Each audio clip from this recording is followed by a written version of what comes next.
Hola a todos, muy buenas noches y bienvenidos a un nuevo directo en el canal de YouTube. Por cierto, os recuerdo, aprovecho para recordaros que os suscribáis al canal y que le deis like para potenciar el alcance de este directo. Hoy vamos a hablar del tema, pues ahora mismo desde luego más importante, que es la crisis que ha sucedido en la ciudad autónoma de Ceuta, la ciudad española de Ceuta, con ese flujo migratorio masivo de golpe procedente de Marruecos y que muchos califican de manera bastante razonable como invasión, como incursión, pero en cualquier caso como una operación cuasi militar. Y para hablar de esto, que siempre tiene una perspectiva muy matizada de los asuntos y nos hace pensar desde diversas perspectivas, hemos traído como de costumbre cada mes al profesor Miguel Anxo Bastos. ¿Qué tal, profesor? Bienvenido, buenas noches. Buenas noches. Como digo, es siempre un placer tenerle por aquí. Más o menos estamos intentando que se pase una vez al mes por el canal y se pasa, entre otros motivos, gracias, por supuesto, a su cortesía, pero también a la cortesía de la plataforma que apadrina esta serie de entrevistas mensuales con el profesor Bastos, que es Coinbase. Y entonces, antes de empezar con el tema de la crisis de Ceuta, de Marruecos, de la soberanía o no de España, vamos a ver el mensaje del patrocinador y luego arrancamos.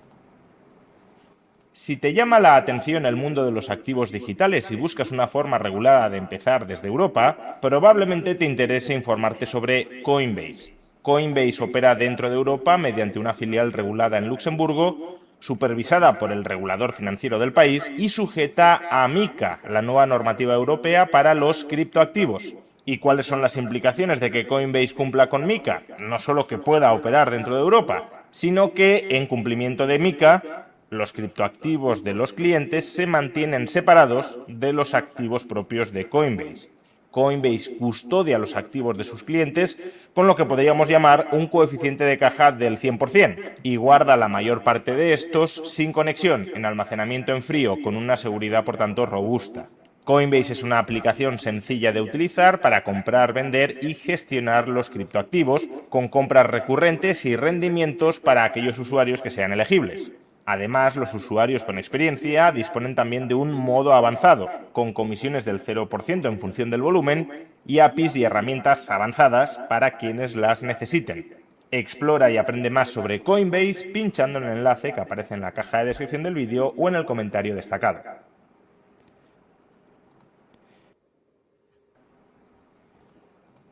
Muy bien, pues dicho esto, bienvenido profesor de nuevo y vamos a empezar con el tema. ¿Cómo calificaría la acción que ha ejecutado o que ha tenido lugar en Ceuta, previsiblemente con una cierta operativa marroquí detrás? ¿Cómo califica esta crisis? A ver, el uso de la población como armamento, o de la inmigración como armamento, ya está estudiado ya hace unos años. Forma parte de las llamadas guerras híbridas. ¿Sí? No es una guerra en el sentido estricto que hay cañones, pero sí que hay amenazas de desplazamiento de población masivos, pues por desestabilizar, digamos, al país de enfrente sin necesidad de usar las armas, ¿no? Esto ahora ya no se acuerda, pero en la guerra de Ucrania y Rusia también Rusia trajo emigrantes o trasladó, digamos, emigrantes de países árabes, de Afganistán, etcétera, países árabes de sirios y afganos, y así los puso en la frontera con Polonia. Quería ver si pasaban por allí. Creo que los polacos no los dejaron pasar. Pero la idea era esa, meter muchos inmigrantes por allí por decenas de miles para desestabilizar la política de los países. En ese aspecto no es una novedad de los últimos años, pero no es la primera vez que se hace. Pero normalmente lo que se hace este tipo de prácticas es cuando un país, digamos, fronterizo, necesita dinero, digamos que abría la mano, dejaba pasar inmigrantes y cobraba peaje a cambio de reprimirlos. Digamos que la Unión Europea pacta con muchos países fronterizos del norte de África o próximos, ¿no? Desde Libia, en su momento Turquía, etcétera. Pactaba con ellos, le llamaban ayudas al desarrollo, como quiera llamarle, y a cambio pues se encargaban ellos, digamos, de reprimir los flujos migratorios. Digamos que es así. Lo que pasa es que estos países se aprovechaban para chantajear de vez en cuando. Es lo que se lee. Yo no tengo prueba ninguna, es lo que leo en los análisis. Cuando necesitan dinero, pues sueltan unos pocos y para volver a cobrar. Ese es el problema de depender de otros para que hagan trabajo. ¿Por qué? Porque los europeos ese trabajo no lo quieren hacer. No lo quieren hacer. Es un poco el tema, ¿no? Las prácticas que se usan con ellos pues no son especialmente, digamos, respetuosas de los derechos humanos, ¿no? O sea, que los desplazan así por la brava, a veces los apalean, o quiero decir, no. Hace unos años también hubo una mortandad así de unos emigrantes que querían también, creo que era Ceuta, querían meterse en Ceuta también, que murieron por disparos unos cuantos, ¿no? O algo aplastados o algo así, ¿no? Pues digamos que no son respetuosos. Digamos que la culpa la llevó Marruecos, no la llevó España, pero no sé qué interés tiene Marruecos en reprimir a la gente. Pues, a ver, si son gente que se le marcha, pues a ellos les da igual, o sea, les da más o menos igual, no tienen por qué reprimir a nadie que se marche. Digo que es una estrategia pues de desestabilización política. Yo no sé cómo opera el régimen marroquí interiormente, es un poco opaco. De hecho, es uno de los regímenes que se llaman... Es un régimen puro de Deep State, eso sí que es un Deep State, analizado académicamente. Lo llaman el Magden, que es una especie de núcleo de poder muy opaco que hay ahí dentro de allí. Supongo que las decisiones las tomarán allí. Eso sí, son gente que sabe mucho de política, ¿eh? Este tipo de maniobras las dominan bastante bien, manejan los tiempos, se fijan con los días adecuados, etc. Y lo que hacen es, cuando tienen algún agravio o quieren presionar diplomáticamente, en este caso España, pues pues le hacen alguna de estas, o toleran que hacen alguna cosa de estas, porque hay que probar primero si esto fue deliberado por parte del régimen de Marruecos, o sea que fue el régimen de Marruecos que alentó esto, o bien que levantó la mano y dijo, cada uno que haga lo que quiera, ¿no? Son casos distintos, el fenómeno es semejante, pero no es exactamente lo mismo. Usted comentaba ahora que, claro, Europa, pues muy imbuida del respeto a los derechos humanos, lo que está haciendo es subcontratar la represión de la población que quiere emigrar a las sociedades europeas a estas dictaduras o regímenes iliberales, porque ellos sí pueden aplicar mano dura y se llevan ellos la culpa o la responsabilidad y alejan el foco de Europa. Lo que pasa que, claro, al hacer esto, también le están dando a estos países el control de chantajearles, porque son ellos los que se encargan del control fronterizo y no España o los países de la Unión Europea, que en cierto modo renuncian a controlar las fronteras. Y esto es algo que hemos visto muy claro en el caso de Ceuta.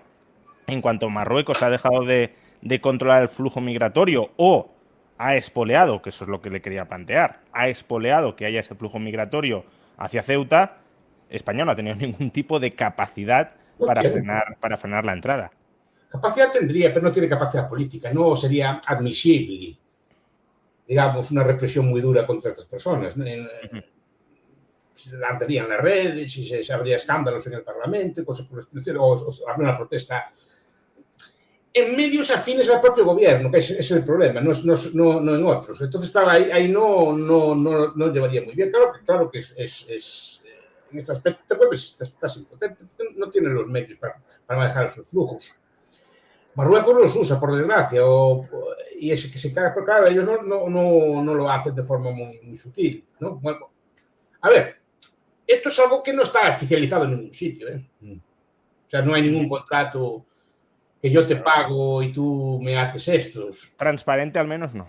Transparente no, entonces vamos, estamos hablando de suposiciones, todo apunta que es así, que encubierto estas ayudas que vemos así muchas veces extrañas en los presupuestos sí, para ayuda, no sé qué, o financiar tranvías en Marruecos. Y tranvías en Marruecos, después, claro, al final lo ayuda al desarrollo, así en general, ese tipo de cosas. Podría ser que escondiesen esto. Se relató de varios sitios, se relató de Turquía, que tampoco es cierto, se relató de Libia, de Túnez, o sea, los países fronterizos. Entonces, como tú no quieres, pues se encargan ellos. El problema es ese. El problema es que ellos no tienen, es un debate que se podría abrir también, porque ellos no tienen ninguna obligación de controlar los flujos migratorios que pasan por allí. Es decir, usted dice que Marruecos, por dejarlo claro ante la audiencia, no tiene ninguna obligación de evitar que su población asalte la frontera española y se cuele en España. No sé si asaltar la palabra, pero quiero decir que usted no admitiría que si usted quiere viajar a cualquier otro país alguien tuviera que dar permiso. los europeos no necesitamos de permiso para ir a ningún sitio del mundo. Nadie nos controla nuestros flujos, como si nos queremos ir al Nepal o si nos queremos ir a donde nos dé la gana. Nadie se refiere a nuestros estados, porque nuestros estados, efectivamente. Los estados receptores sí que lo controlan. Sí, ahí está, el estado receptor sí que puede controlar quién entra ahí, pero nuestros estados no nos dicen a dónde tenemos que ir. Esa es la cuestión. Y no necesitamos ningún permiso previo para ir, no tenemos ninguna policía vigilando las playas para que nos marchemos a Portugal o una cosa por el estilo. No hay control. Entonces, claro, digo, ¿qué Marruecos tiene que controlar? No solo su población, sino poblaciones de otros países que pasan por allí. ¿No? Además, esas poblaciones no van a trabajar a Marruecos. Su objetivo, muchos saharianos, otros sitios pasan por Marruecos porque digamos que es la frontera más cercana con Europa, la más fácil, digamos, de llegar. También se puede llegar desde Túnez o desde Libia, pero bueno, por el estrecho es relativamente fácil de cruzar, o se entiende que es relativamente fácil de cruzar. Entonces, van para allí y digo, oye, ¿por qué tengo yo que atender a toda esta gente que no viene para aquí? Entonces digo, si quieren marchar, que marchen. Si lo hacen, supongo que será a través de algún tipo de contraprestación, si se encargan ellos de controlar otras cosas, porque ellos no tienen obligación ninguna. Igual que otros estados no tienen obligación ninguna de controlar nuestros flujos. Quien tiene que controlar el flujo es el receptor, no el emisor. O sea, lo que está diciendo es que España está haciendo dejación de funciones como Estado. Otra cosa es que nos guste el Estado o no, pero como Estado, los Estados se caracterizan por un territorio, por una población y ejercer la soberanía sobre ellos. Entonces, efectivamente. Si en un sistema estatal, claro. Si un Estado dice, yo renuncio a controlar la frontera y a que me puedan cambiar la soberanía, porque ese es el paso siguiente, ¿no? Es decir, si entra muchísima gente que es leal a un régimen extranjero, políticamente puede caer esa zona del lado del régimen extranjero. No, claro. Por lo menos tiene aliados dentro, porque algún aliado dentro tendrá. Supongo que esto... Si entran 50.000 tíos, no sabemos cuántos han salido de verdad o no, pero si entran 50.000 tíos en una ciudad de 80.000, pues claro, al final has tomado la ciudad en gran medida. No, la ciudad la cambias demográficamente. Si se quedan allí, la ciudad cambia demográficamente y ya pasa a ser una ciudad mayoritariamente, digamos. No sé si será ya, pero ya pasa a ser una ciudad mayoritariamente pues, leal a la autoridad. Aunque no acabo de entender bien el interés que puede tener Marruecos en estas ciudades, salvo controlar el estrecho, porque no tiene... Una vez que las tengas, son ciudades como las demás. No aporta ninguna ventaja a mayores. La ventaja que les aporta Ceuta y Melilla es que tienen un flujo de comercio, que las zonas limítrofes de Marruecos pues, se ven beneficiadas. Si tú eliminas eso, pues ya no tiene flujo de comercio. Es una ciudad más, es como Tánger o como Casablanca o una ciudad pequeña tipo Castillejos o así. No son grandes urbes de Marruecos. Entonces, la ventaja comparativa que tendría se perdería y el flujo, digamos, privilegiado que tienen de mercancías, pues se perdería también. Bueno, quizá los aliados de Marruecos puedan tener interés, ¿no? Luego le preguntaré por ello. Pero volviendo al tema de la frontera, entonces, Marruecos no tiene obligación de controlar la gente que se quiere marchar de Marruecos, al igual que el Estado español no controla a la gente que quiere salir de España. Esa es una obligación del país receptor, si quiere permitir que entren o no. España no está controlando, ni España ni casi cualquier otro país europeo, pero España desde luego no está controlando quién entra o quién sale, porque, según usted, sí tiene cierta capacidad militar para hacerlo, pero no voluntad de ejercerla para que no genere mala prensa. Pero, claro, el punto aquí también es, Marruecos puede no tener una obligación de evitar que la gente salga de su país, ese es un problema español, pero la sospecha, como razonable creo yo, es que este flujo o esta entrada masiva de ayer en Ceuta no es espontáneo, no es gente que dijera, mira, vámonos justo en este momento todos de la mano a Ceuta, ¿no? Ahí sí que parece que hay una especie de operación. Es que ahí está la diferencia. Una cosa es que la gente quiera marchar, otra cosa es que tú le pongas los medios, la transportes, incluso les des las guías de cómo deben hacer, las guías jurídicas o todas las cosas de cómo deben hacer. Entonces, ya sí que es una operación no militar, pero sí cuasi militar. Se podría decir casi que... Bueno, ahora es una cosa que tampoco es violencia extrema, es otra cosa, ¿no? Es que ahí está la gracia del asunto, porque tampoco le puedo responder con cañonazos o con ataques, no ahí está jugando en el borde, por eso es una jugada relativamente astuta. Sí. Se está utilizando mucho ahora el término de guerra híbrida, ¿no? Para describir. ¿Qué entenderíamos por guerra híbrida? en la acepción en la que se está utilizando ahora. Bueno, es que hay varios tipos. La guerra híbrida, por ejemplo, la guerra informática, ¿no? Son guerras de desestabilización de países, ¿no? A través de, pues no solo de interpretaciones, de lo que dicen que hace Putin, cuidado, que también lo hace Europa, de intentar manipular elecciones, ¿no? A través de, pues, de propaganda, de bulos por el estilo. Son guerra híbrida. Se trata porque no es guerra, no es guerra de verdad, convencional, claro. De camiones, pues, pero sí que destabiliza otros países. Desde luego, este tipo de medidas desestabiliza políticamente a España. Cambia, obviamente, yo, por ejemplo, en los partidos políticos españoles creo que hay uno que es gran beneficiado de estas cosas, ¿no? Que hay un gran beneficiado en los partidos políticos. Sí, hombre, en España, claro, estos partidos como Vox se benefician. En general, si se fija, todos los partidos políticos de la derecha extrema, o como quiera llamar, de Europa, se benefician de este tipo de cosas. No quiere decir que lo busquen, obviamente, pero claro, es como un regalo que le haces. Sí, pero profesor, yo distinguiría entre el flujo continuo de inmigración que venimos experimentando en los últimos años, que eso sí puede tener un carácter, diría yo, más o menos espontáneo, y ahí sí coincido, obviamente, en que aquellos partidos que estén capitalizando el descontento que pueda generar esos flujos migratorios, pues saldrán reforzados electoralmente, pero esto como que es algo relativamente al margen de ese goteo migratorio continuo que al final suponen muchas personas, ¿no? Es más una operación, ya digo, o tiene pinta de una operación militar, pseudomilitar, guerra híbrida, como lo queramos llamar. Y ahí no tengo tan claro, o sea, en principio sí, Vox, claro que podría capitalizarlo, pero tampoco estoy viendo que esté siendo muy hábil a la hora de capitalizar esta crisis, porque, por ejemplo, ni siquiera se han pasado por Ceuta, las declaraciones han sido todas por Twitter, parece que están más de vacaciones y que no se están enterando mucho de la Otra cosa es que no lo aproveche, pero digo que este tipo de cosas son, en cualquier país de Europa, no quiere decir que lo busquen, ni mucho menos. Lo que quiere decir que, claro, ese tipo de cosas refuerza su propio discurso, porque ellos son partidos que se centran mucho en la inmigración y este tipo de flujos, entonces, claro, ese discurso lo refuerza. Claro, el discurso de Sánchez se ve muy debilitado, en cambio, en mi opinión.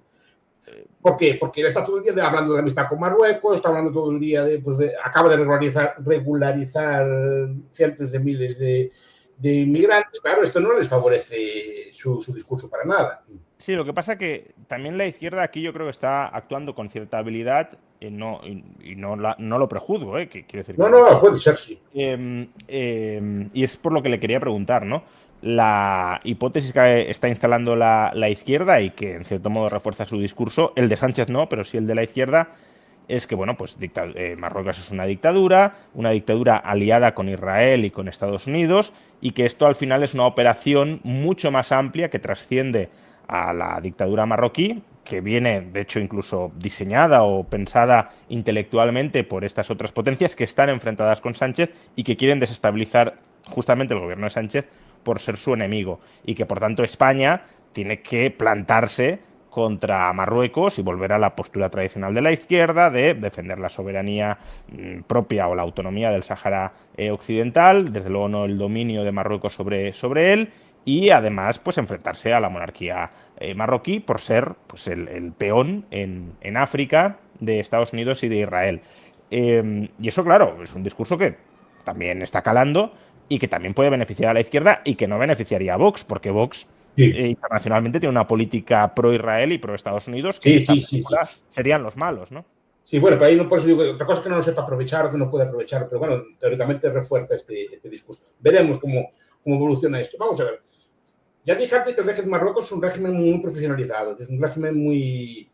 Hay varios en el mundo parecidos, que es es muy parecido al de Egipto o al de Turquía, son los llamados estados profundos, que son gente como muy profesionalizada en la política. Tampoco son dictaduras muy duras. O sea, no es un régimen tal. Es una dictadura sí que tolera cierta disidencia, cierta libertad de movimientos, etcétera. No es... A ver si hacia España está... No, a ver. Sí. No es como otros países. También no metamos todos en el mismo saco porque después si no se confundimos. Entonces son regímenes, bueno, pro-occidentales en general, los tres, ¿no? Muy pro-americanos, los tres. Pro cierto occidente, digámoslo así, ¿no? Pro-americanos, digamos que son peones de Estados Unidos. Pro-americanos y pro-israelíes. Sí, y son los tres. Y son, bueno, Turquía no tanto. Pero bueno, son países que están gobernados por gente que sabe mucho de política. Entonces, me extrañaría mucho que este tipo de movimientos no sean dirigidos, que es lo que está diciendo usted, ¿no? Que son dirigidos, que aprovechan el mejor momento, aprovechan pues una serie de puntos, por ejemplo, la visita a Argelia de Pedro Sánchez la semana pasada para pactar la reanudación del suministro de gas, o sea, aprovechan esto, que es una cosa que les fastidia, etc. La propuesta de nacionalizar a los saharauis, que no sé si les sentaría muy bien o muy mal, a los marroquíes. Solo sé que esto se aprovecha y dice, esta es la mía. Entonces, ¿qué hace? Hace una cosa que te desestabiliza. Porque, a ver, no sé cómo quedará. Yo creo que es más bien una cosa puntual, ¿eh? No creo que se vayan a quedar aquí todos estos marroquíes. Bueno, dicen que ya han regresado casi todos, aunque eso no parece, es fácil de verificar tampoco. Pero es una cosa que te está diciendo, mira lo que puedo hacer contigo si quiero. Sí, claro. ¿No? Te está como amenazando de fuerza, ¿no? Y te está en parte dejando en ridículo.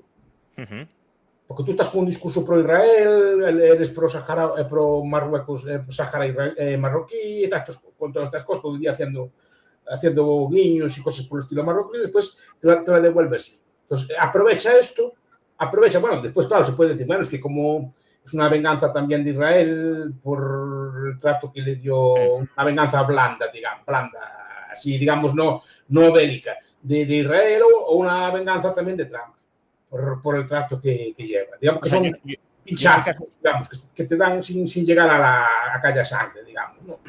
En el caso de Israel, obviamente yo no tengo ningún tipo de información de si han participado en la operación o han dejado de participar. Lo que sí es muy claro es que en redes sociales han azuzado. Claro. Y han sacado partido geopolítico de esta operación, pues bueno, reclamando la soberanía marroquí sobre Ceuta y Melilla, y bueno, por supuesto haciendo bromas con partir la península ibérica en dos estados, bueno, el paralelismo, ¿no?, entre Israel y Palestina, para que haya una solución pacífica, etc.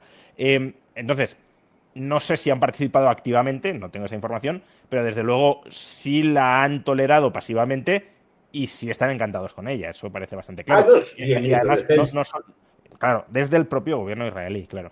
Sí, el ministro de Defensa diciendo que también puede buscar a todos los gazatíes, ya que está tan generoso Pedro Sánchez. O sea, que hacían como burla de él, ¿no? A ver, no te lo van a reconocer. Si te lo reconocen es como una agresión abierta. Sí, claro. Y Marruecos tampoco te lo va a reconocer. Y Pedro Sánchez tampoco puede decir que fue Marruecos, porque entonces no puedes quedarte así. Tienes que romper relaciones o tienes que hacer algo más eventos. Tienes que mirar por otro lado, si no quieres dar, pero todo, yo creo que todo el mundo diplomático, todo el mundo que estudia estas cosas se da cuenta de lo que hizo, fue enseñarte estas cosas. ¿Qué pasa? Y Pedro Sánchez no tiene capacidad de defensa. Cualquier Estado español, o sea, el discurso que nos ven es como que Marruecos es una cosa todopoderosa que está siempre, que puede hacer todo el daño que quiera España. España le puede hacer mucho daño a Marruecos también si jugara la política. Puede aliarse con Argelia, por ejemplo, puede levantarle a los Tamazigh. O sea, puede en Marruecos también, la gente no sabe, hay movimientos también, no son secesionistas al estilo europeo, pero sí que tienen minorías, como los Tamazigh, que son, bueno, como bereberes, creo que son bereberes, igual estoy diciendo una barbaridad, pero se llaman Tamazigh, que no son como los demás marroquíes o hablan una lengua distinta, además se sienten bastante maltratados por el gobierno de Marruecos. Hicieron hace un par de años una revuelta también, no con base nacional, no tipo hispano, ¿no? Pero sí con base que no, estamos aquí en nuestro pueblo que no lo maltrata. Puedes levantarle todo ese pueblo, puedes agitárselo con medios de comunicación, con redes, con guerra asimétrica también. Puedes reconocerle al Sáhara de nuevo. Claro. Y contribuir, si se ponen muy, muy bravos, a armarlo. ¿Me explico? Es decir, puedes cerrarle el comercio marroquí con Europa, que es muy floreciente. Es decir, un país... yo no estoy defendiendo esto, digo, un país que está sin llegar a la guerra, ¿no? Se las puedes devolver de formas muy tal. El problema es porque no le devuelve nada. Esa es la cuestión. Sin llegar a la guerra, obviamente, ¿no? Eso es lo que le quería preguntar. ¿Por qué no hay una respuesta? Es decir, la relación que hemos tenido hasta ahora con Marruecos, la ha descrito usted al principio, es yo voy controlando un poco los flujos migratorios y tú me pagas. Y España ha cedido a ese chantaje en lugar de decirle, oye, si no los controlas, pues te voy a castigar de otras maneras, ¿no? Sobre todo si, según dice, tenemos capacidad de hacerle daño y, desde luego, como Unión Europea la tendríamos y mucho. Pero no lo hemos hecho. Es más, ya no es solo que no lo hayamos hecho, que podríamos tener una relación fría, distante, bueno, guerra fría con Marruecos, sino que hace nada cedimos ante su pretensión al Sáhara Occidental. Es decir, casi nos convertimos en aliados Sí, sí, estratégicos sí. de Marruecos. ¿Por qué cree que Pedro Sánchez no reacciona? Es decir, alguna vez ya lo hemos hablado, pero ¿cree que Marruecos tiene algún tipo de información sobre el actual presidente del gobierno con capacidad para chantajearlo y, por tanto, para convertirlo en una especie de empleado suyo al frente del gobierno de España? Eso aparenta. Hombre, no tengo información. Eso es una cosa que se dice mucho en los medios. Yo no vi prueba ninguna. Pero si me Bueno, sabemos que sí ha clonado su teléfono, eso lo sí, sabemos. sí, sí, pero No es el teléfono especulativo. igual tenía, no sé, igual Sí, no sabemos lo que había, claro. Ese es el sabemos lo tema. que había. Claro. Entonces, es una hipótesis, claro que es una hipótesis. Porque claro, tú ves que, por ejemplo, Argelia también tiene el mismo, te responde cortando el flujo del gas, pero no hace ese tipo de movimiento. Claro. Porque a lo mejor Argelia sí que teme algún tipo de represalia, pero es que Marruecos parece que no teme ningún tipo de represalia. Y de hecho no las está teniendo. No. Y no hablo de represalias bélicas, no hablo de guerras ni cosas de ese estilo. Pero sí que pinchazos, también le puedes dar unos cuantos pinchazos diplomáticos a Marruecos. O de contrainteligencia, quiero O de decir, contrainteligencia también, claro. De apoyar a los grupos disidentes internos, de volver a Por eso. reconocer al Sáhara Occidental, de hacer campañas de desinformación dentro de Marruecos como las puede estar haciendo el gobierno. O sea, de todo eso no estamos viendo nada y casi lo que vemos es, pues eso, pedir disculpas, no te quiero ofender, a ver si no vuelve a pasar lo que ha sucedido ahora y sigamos siendo amigos. Bueno, también una cosa, si España las hiciera tampoco las iba a reconocer, ¿eh? Ya. Sí, pero que no tenemos constancia de que está Claro, sucediendo. si España hiciera algo tampoco iba a reconocer que las hizo él. No, obviamente. Sino que son levantamientos espontáneos del pueblo contra la corrupción. Es decir, que tampoco te lo van a decir. Tampoco creo que seamos tan ingenuos. No estamos siempre crucificándonos que somos unas personas que no hacemos nada. Supongo que algo sabrán hacer. De experiencia en esas cosas, España tiene de mucho tiempo. A lo mejor conspirar contra España, pero bueno, sí. Quiero decir que el Deep State español tampoco sabemos a favor de quién juega. Claro, ahí está. Pero digo, pero no debe estar tan bien configurado como el marroquí. Se ve por ni está tan bien, ni tengo claro que esté tan alineado con los intereses del Estado que los patrocina, ¿no? También, es como cualquier Deep State. Pero no sé por qué. Hombre, se puede especular, pero a mí no me gusta, saber que no me gusta especular así con, sí, claro. con cosas que se dicen. Podría ser una explicación, sí, podría ser una explicación. O que no quiere conflictos con ellos, o efectivamente que le está haciendo trabajos sucios por otras partes. Porque justamente lo que le quería preguntar, pero antes de preguntarle aprovecho para recordar a todo el mundo que si quiere potenciar este directo, que le dé like, que aproveche para darle like. Claro, es muy sospechoso que toda esta movilización de personas marroquíes hacia Ceuta se haya dado en un plazo muy breve de tiempo y el CNI no se haya enterado de nada, ¿no? No parece muy... O sea, si es así, vaya desastre de servicios de inteligencia que tenemos, y si no es así, sabían algo y no han hecho nada, no se han preparado para nada, han colaborado incluso en que eso termine sucediendo. No sería... Repito que yo no sé nada, pero no sé nada. Sé lo que está publicado, pero no vi prueba ninguna. No sería la primera vez que se hace. A Trump las que le hicieron. Un servicio de inteligencia. Claro, sí. ¿No?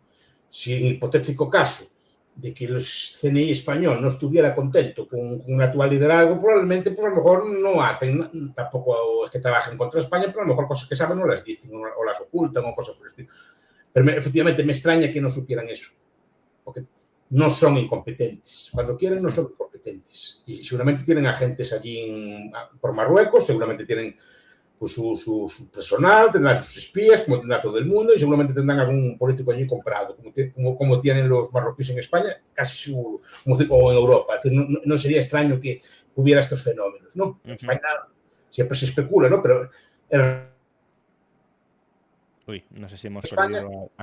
Ahora, que sabía es raro que Marruecos no tenga algún político de confianza en España o en la Unión Europea, que los tenía, el famoso lobby aquel marroquí que pillaron un comisario y no sé cuántas personas allí, ¿no? Hombre, yo creo que Y viceversa, y viceversa.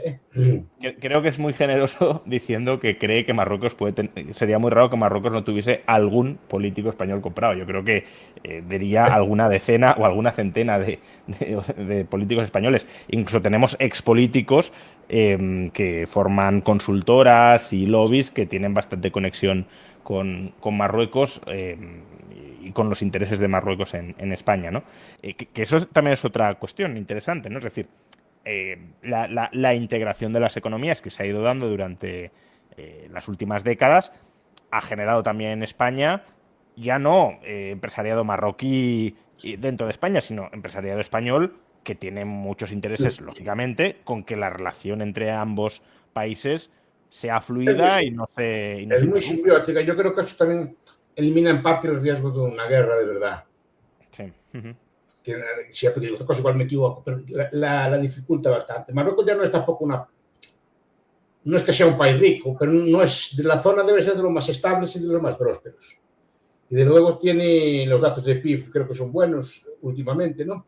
Y creo que, bueno, está exportando mucha fruta, muchas cosas que se quejan los campesinos y los españoles, pero bueno, está exportando mucha fruta, está exportando incluso productos industriales, hay fábricas de neumáticos, fábricas de productos industriales, que no es un país que esté estático, como puede ser un país del Sahel, otros países del centro, sino que tiene cierta pujanza económica y va yéndole bien. El turismo está floreciente también, la inflación, seguro que a usted le gustan estas cosas, las tiene más o menos controlada, etcétera. Es un país, hombre, no es una cosa, pero dentro de su entorno es de los más florecientes. Creo que está mejor que Argelia, creo que está mejor que los otros países de la zona. No digamos que Libia o que Egipto, ¿no? Es un país que tiene buena relación con Estados Unidos. La gente se olvida que fue el primer país que reconoció a Estados Unidos fue Marruecos. El sultán de Marruecos fue el primer país que reconoció a Estados Unidos cuando se independizó. Entonces, aunque sea así, es simbólico, pero sí, es un país que siempre fue muy proamericano. Siempre fue muy proamericano y eso también será de bueno. Los americanos los trataron bastante bien. En la propia Marcha Verde los apoyaron.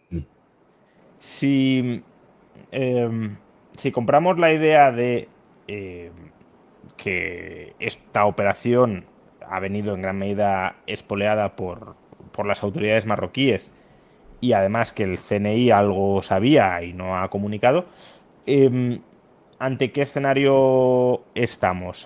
Porque usted decía, esto es una operación para desestabilizar. Entonces, ¿qué pasa? ¿Que Marruecos quiere desestabilizar al gobierno de Pedro Sánchez? ¿El CNI quiere desestabilizar al gobierno de Pedro Sánchez?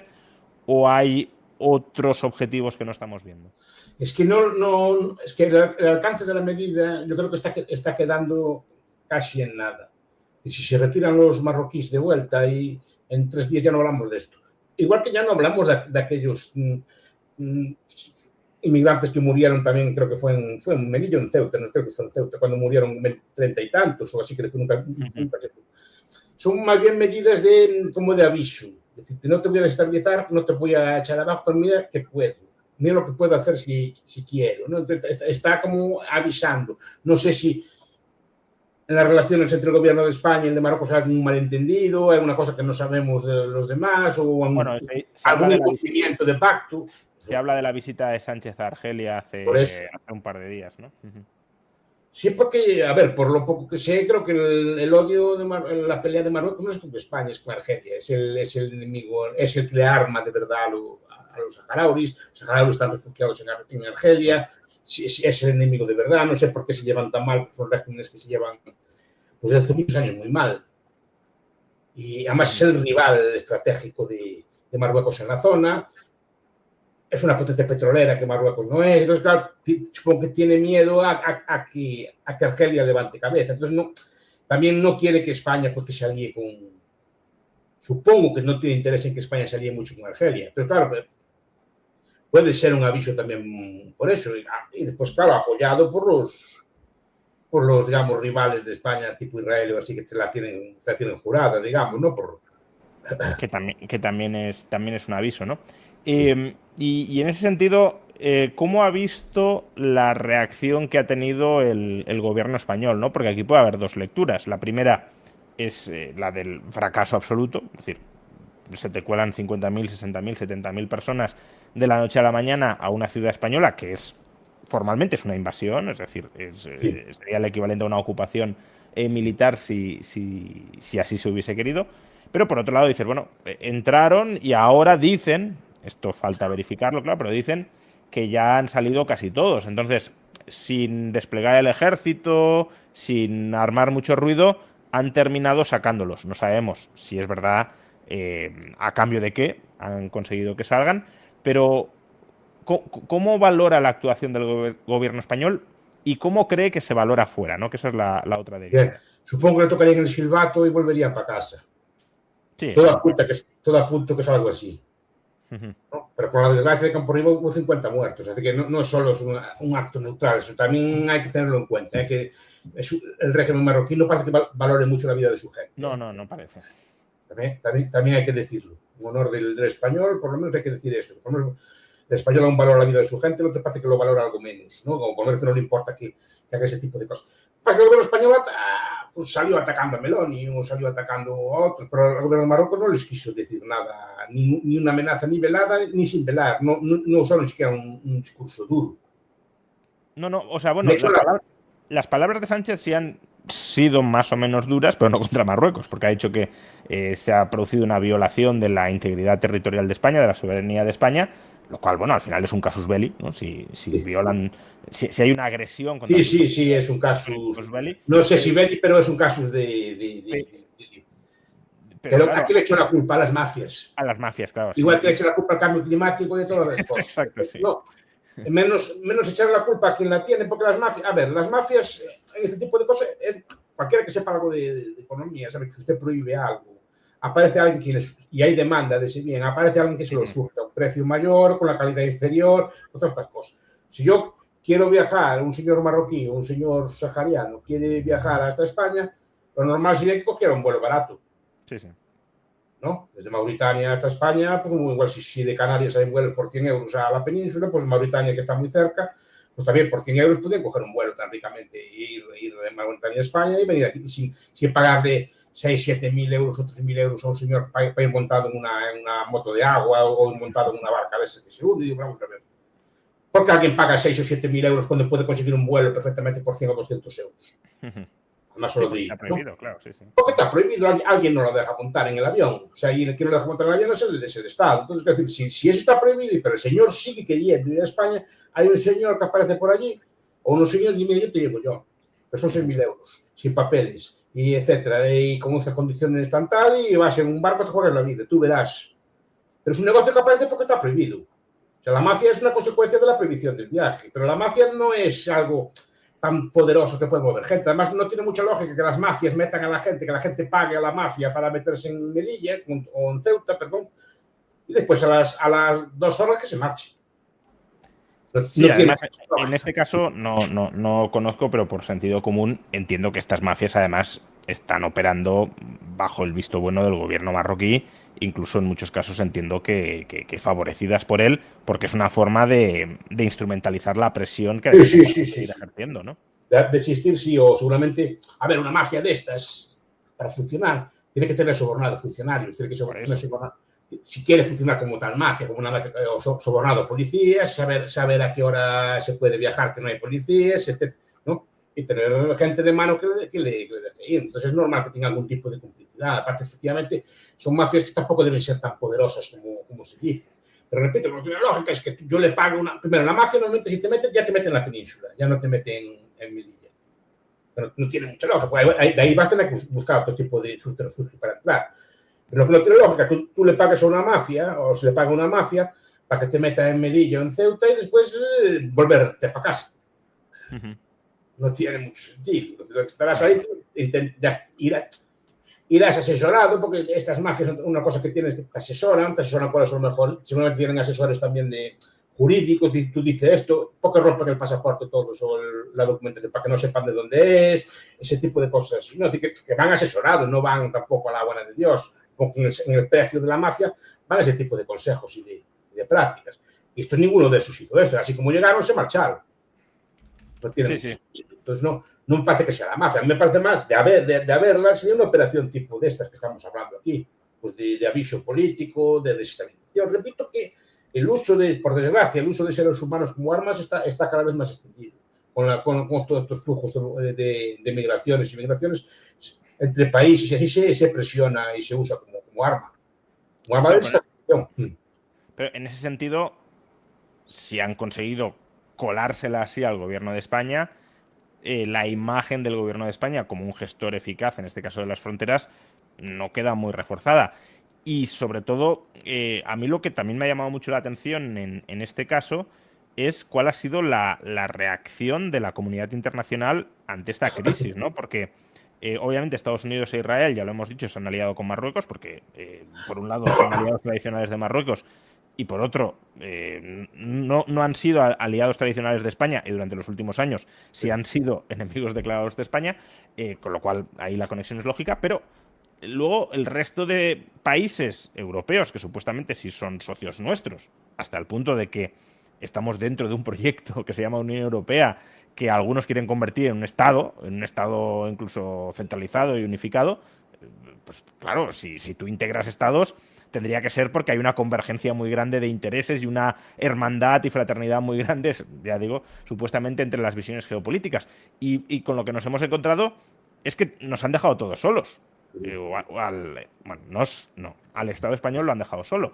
Sí. En el sentido de, este es un problema tuyo que estás gestionando muy mal, yo lo que no quiero es que me termine manchando. Entonces, si puedo cerrar de alguna manera o restringir de alguna manera el movimiento dentro de la Unión Europea de España hacia el resto, lo haré, pero arreglátelas tú solo. Entonces, eso, más allá incluso de la afrenta y de cómo nos hayan hayan visualizado la debilidad del gobierno español a la hora de proteger la frontera en Ceuta, lo que se pone de manifiesto es una soledad internacional del Estado español muy grande. Los enemigos obviamente los tienes enfrente y los supuestos aliados no lo son. Bien. Primero, hay una cosa que refuerza esto, que por ejemplo, que apunta a lo que estás diciendo. La coreografía no es una típica invasión, bueno, porque te viene un barco con personas así, pues, en mal estado y tal, que es lo que estamos acostumbrados, sino una masa de decenas de miles de personas que se veía así todo, pues entrando como en masa en una ciudad europea y alborotando todo y ocupando todos los espacios. Claro, es una coreografía distinta. Es una coreografía para salir en los medios. No sé si está articulada, no está articulada, si tiene, pero desde luego tiene toda la pinta de ser algo desde fuera que está pensado para llamar la atención.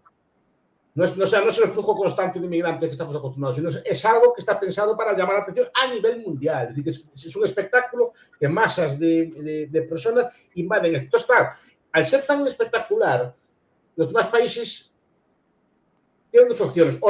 Aquí hay que haber dos alternativas. O reforzar la Unión Europea, es decir, no vamos a actuar todos juntos, no aquí no va a pasar nadie, o cada uno para su casa, que fue al final lo que dio. Porque esto a la Unión Europea podría haberla reforzado, pero al final le dio un golpe.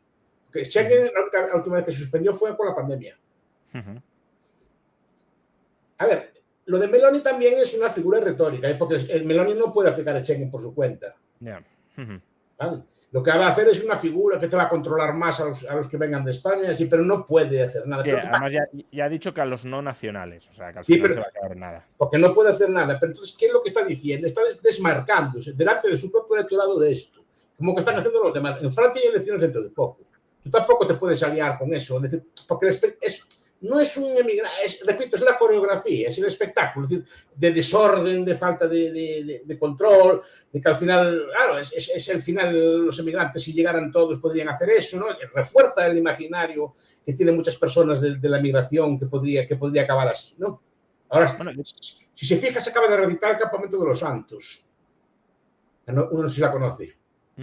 Es una novela de un francés que se llama Jean Raspail, que la publicó hace años, que planteaba algo semejante, ¿no? Y digo que acaban de reeditar, pero era un libro muy raro de encontrar, pero lo acaban de reeditar. El Campamento de los Santos plantea una situación hipotética, en una Francia también así como muy moderna, muy así como muy decadente, ¿no?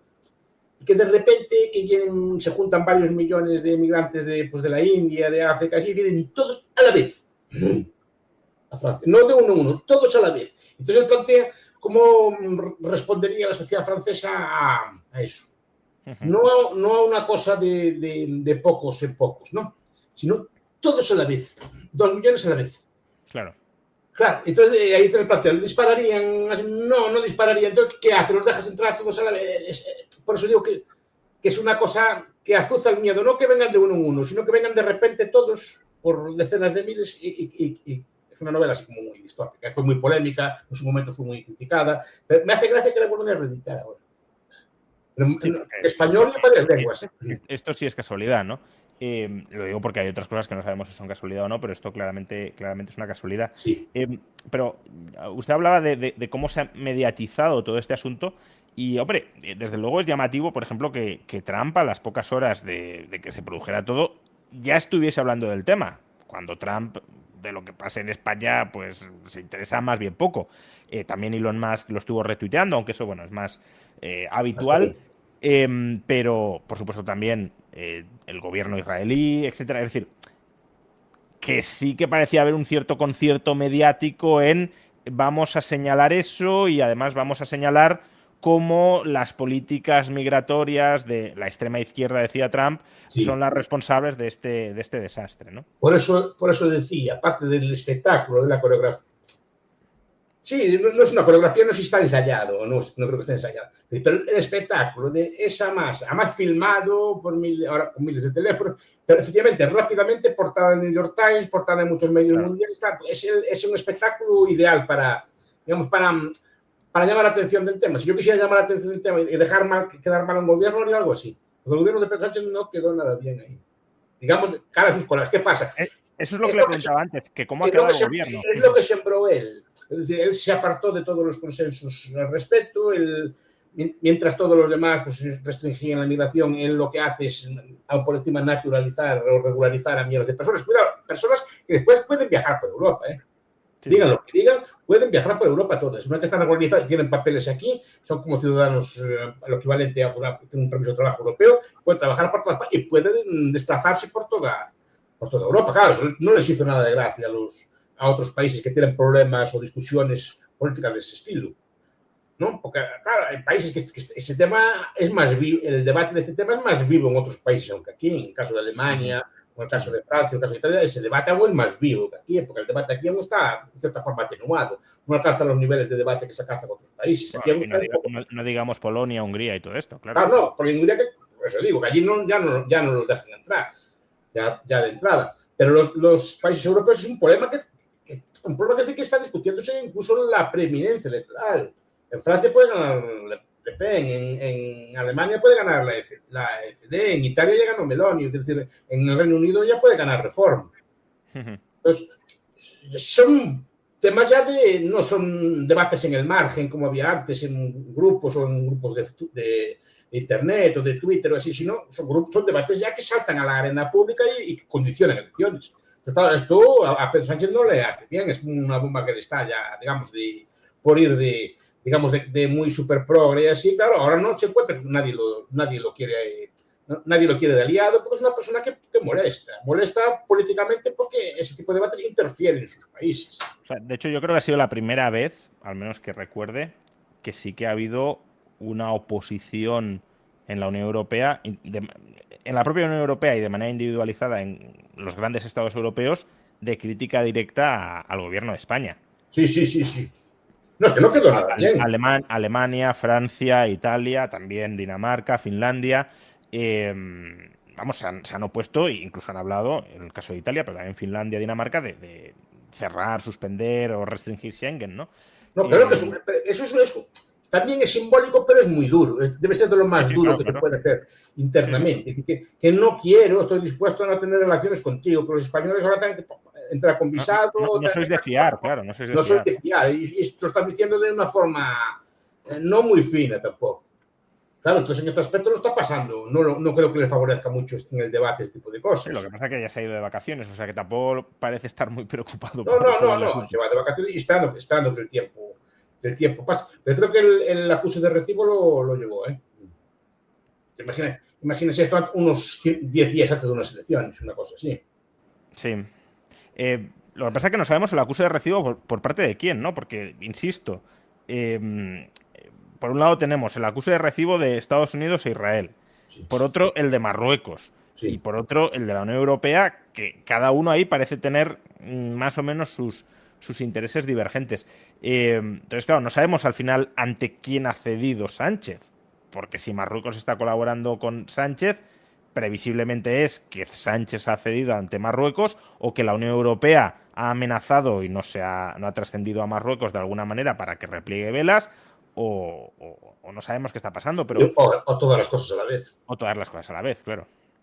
Entonces, seguramente también, claro, llamarían al rey de Marruecos de otros sitios y que esto también nos va a llegar a nosotros y nos puede hacer. Supongo que podría ser, me extrañaría que nos hiciese.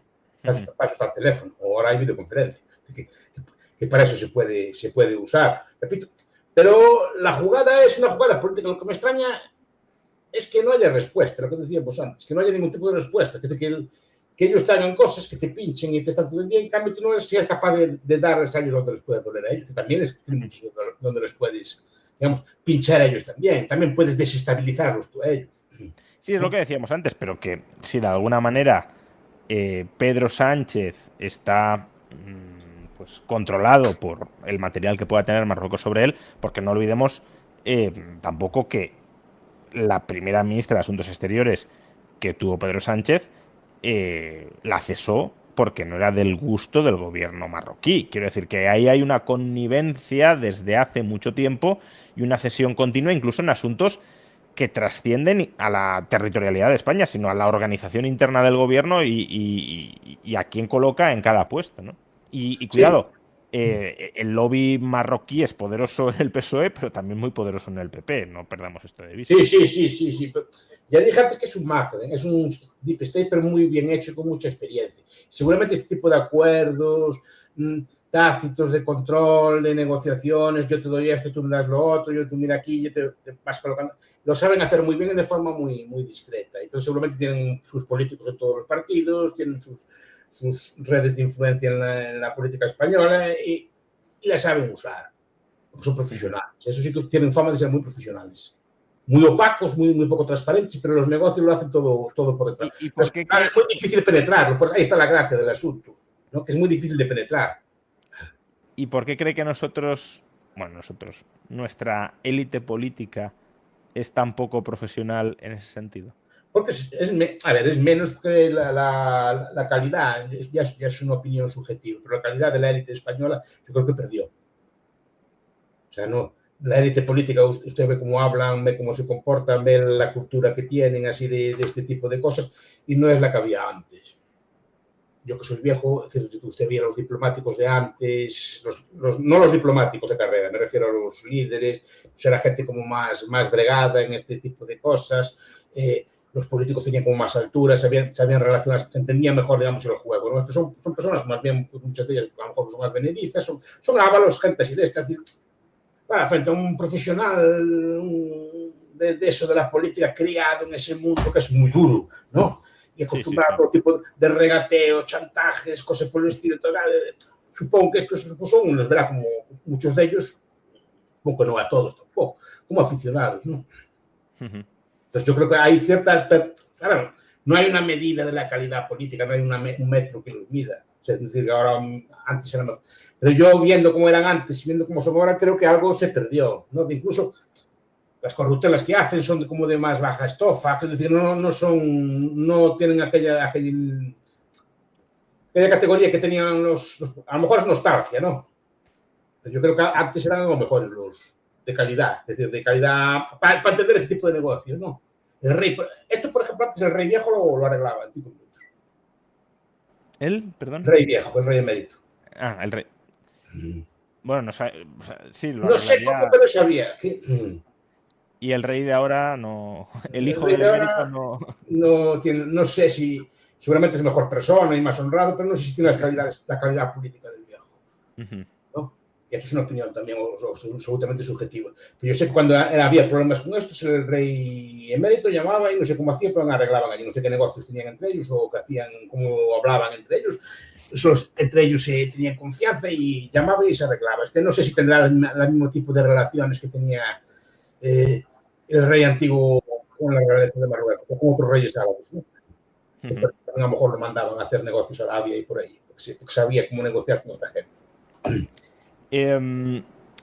La posibilidad de que caiga Ceuta, que ahora mismo, pues sí es verdad que están volviendo, no estaría sobre la mesa, aunque sí es una amenaza latente, ¿no? Es una demostración de fuerza, como decía antes. ¿Puede suponer un efecto dominó por el que caiga primero Ceuta, luego Melilla, luego Canarias? ¿O ese escenario lo ve muy lejano? Todo es posible. Cuando nací yo, el Sahara no era español. Sí, sí. O sea, y eso se cedió, y era una provincia y estas cosas. Sí, cuando nací yo no sé si aún era Guinea Ecuatorial. Creo que ya no. Pero el Sahara sí, me acuerdo que yo de Marcha Verde muy pequeño, ver la televisión y así, porque se cree que era española y se perdió la soberanía. Ceuta y Melilla, hermano, ¿qué pasa? Ceuta y Melilla, ¿qué pasa si son demográficamente marroquíes? Y cuidado que me estoy diciendo, son españoles unos como otros, no estoy diciendo eso, pero ya se me entiende, ¿no? Si cambia la composición demográfica. Ascendencia marroquí, vamos. Sí, de ascendencia marroquí. Que tengan lealtad ya no solo a España, claro, muchos de los ceutíes que hay ahí, pues la lealtad española es muy grande. Sea porque trabajan, porque precisamente a lo mejor pues sentirse aislados, pues la lealtad española es mayor, porque muchos son fuerzas de seguridad del Estado, otros son fuerzas funcionarios del Estado. Pues, su lealtad se le puede presumir y también a muchas personas que viven allí, ¿no? Que son, claro, la lealtad de una población con ascendencia, que tu padre, tu tío son marroquíes, tú eres español como los demás, no digo que no, pero la lealtad sería la misma, sería lo mismo, ¿no?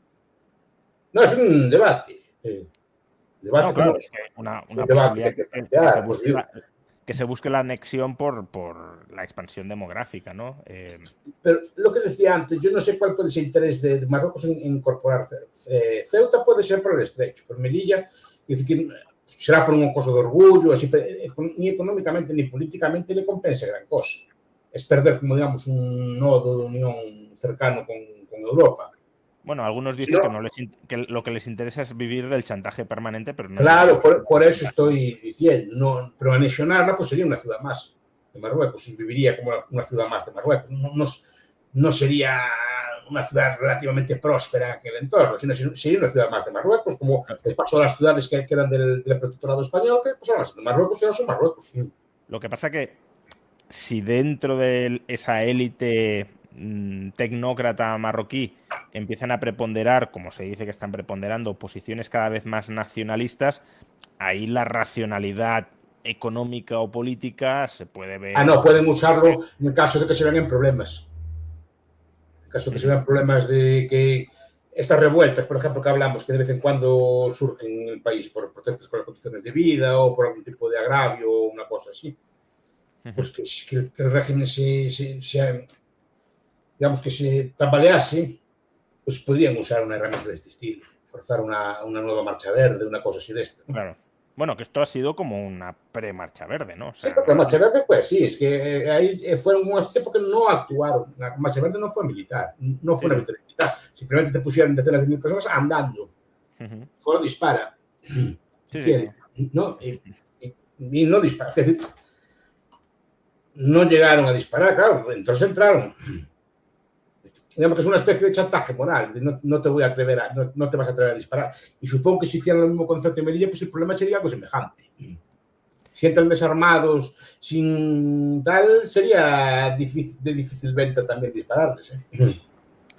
Profesor, ya para terminar, porque me había comprometido en tenerle hasta y media, claro, usted ha sacado un libro que se llama Lo pequeño es posible, ¿no? Sí. En contextos como este, ¿cuál sería una solución o una visión liberal, libertaria, no llegando a ANCAP, porque no estamos en ese mundo, pero más cercana a ello, que se podría plantear? ¿Una mayor autonomía de Ceuta y de Melilla para que ellas mismas decidan cómo controlar sus flujos migratorios, tengan su propia defensa, puedan subcontratar esa defensa?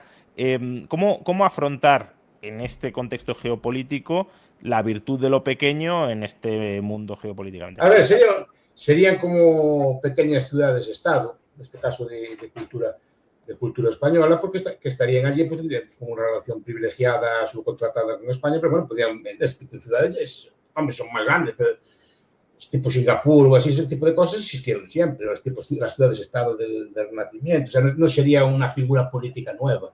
¿Pero no estarían a merced de ser conquistadas por Marruecos o podrían, a lo mejor, ni siquiera contratar al Estado español, que no parece muy No, eficiente? el problema es que no sé si están ya a merced del Estado de Marruecos. Ya. Por eso le ponía esa hipótesis. Imagine que hacen una marcha verde, ¿qué hace? Bueno, pero si ellas controlan los flujos migratorios, No, pero ¿los quieren controlar? Es que ahora quieren controlar los flujos migratorios porque son una puerta de entrada a Europa. Si fueran una ciudad-estado normal, no serían puerta de entrada a nada. Ya. Y simplemente serían unos sitios prósperos con los cuales comerciarías y el reino de Marruecos tendría interés en mantener. O parasitarías, ¿no? Que eso también. Bueno, parasitarías, pero bueno, muchos países dicen que tienen así como la isla de Man, sitios así de estos que tiene Inglaterra, o así en el canal, y así son islas que son así como, bueno, son medio. Tienen un estatus jurídico especial, digamos, ¿no? Sí, son sí, ingleses, zonas francas o como lo queramos llamar, sí. Son zonas francas. Entonces, si podrías jugarse una cosa de ese estilo. De momento, si quieren estar en España, pues son españolas como las demás. Ahí sí que entiendo la lógica. En la lógica del Estado son tan españolas como Cuenca. Pero eso no es una cosa distinta. Lo que digo muchas veces es la cuestión del mapa. Como son enclaves en otro territorio, entonces el mapa nos dejan estar en otro sitio y luego son de otro sitio. Porque estamos acostumbrados al Estado compacto. El Estado tiene que ser compacto, que no tiene que ser todo como cuadrado y todo dentro. Entonces, la geografía moderna aborrece el enclave y el exclave. Cuando antes era la cosa más normal del mundo. Pues en ese aspecto tienen derecho a ser defendidos como los demás. Es muy tramposo porque se está utilizando ese argumento y pues Gibraltar está en territorio español, las Malvinas están en territorio continental argentino y sin embargo no por eso pues claro, por eso y el Gibraltar que muchos de los que dicen no, es que claro, Ceuta y Melilla están en África, han de ser por tanto marroquíes, luego te dicen no, pero las Malvinas no han de ser de Argentina o Gibraltar no ha de ser español, ¿no? Claro, porque es el concepto de enclave, como está Gibraltar allí y es inglés, entonces no, también aborrece, tiene que ser español, cuando seguramente lleva más tiempo en Inglaterra que en... Claro. No, si a mí los enclaves me encantan, vamos. O sea, que... No, son figuras y seguramente dinamizan la zona, porque no sé si Gibraltar le quitas aquello la zona estaría mejor. Tienes que hacer, lo que tienes que hacer es como hizo China, en Shenzhen, tienes que crear un paraíso fiscal al lado. De China, frente a Hong Kong, que también es lo mismo, era muy claro. Lo que hicieron los chinos para evitar la competencia fue crear la zona de Shenzhen, que competía con ella en igualdad de condiciones, con libertad de comercio. Por cierto, fue un experimento fantástico. Entonces, si el campo de Gibraltar se convirtiera también en enclave, zona franca o así, verías como aquello prosperaba bien. Y perdía buena parte atractivo. Pero bueno, son debates ya de nuestros, así, ¿no? No son muy realistas. Lo realista es normalmente es un Estado, hay que defender cosas así, ¿no? El problema, repito, si tu Estado te vende, que no sería descartar tampoco. Profesor, antes de terminar, me gustaría leerle un comentario que ha llegado al canal y que creo que le va a gustar porque es un comentario, la verdad, emocionante dirigido hacia usted. Dice, Bastos me salvó la vida, pasé por etapas muy duras y mi único consuelo estaba en las ideas que el profesor me inculcó. Hoy soy un libertario que le debe eternas gratitudes, 1000 años de vida para Miguel Ancho Bastos Boubeta. Saludos desde Argentina. Espero alguna vez venga, lo esperamos, profesor. Pues muchas gracias a este señor, pero por lo menos si algo se dice, pues, que cale en alguien, que por lo menos lo que dice uno que sea para bien, no para mal, no para mejorar a las personas. Entonces, pues una cosa que alegra, es decir, pues, haces un trabajo que valga para mejorar la vida de alguien, pues de eso se trata, pues me alegra mucho este tipo de cosas. Yo creo que, hombre, tanto como salvar, no lo sé si a muchísima gente, pero desde luego alegrarles la vida, les ha alegrado la vida y les continúa alegrando la vida a muchísima gente.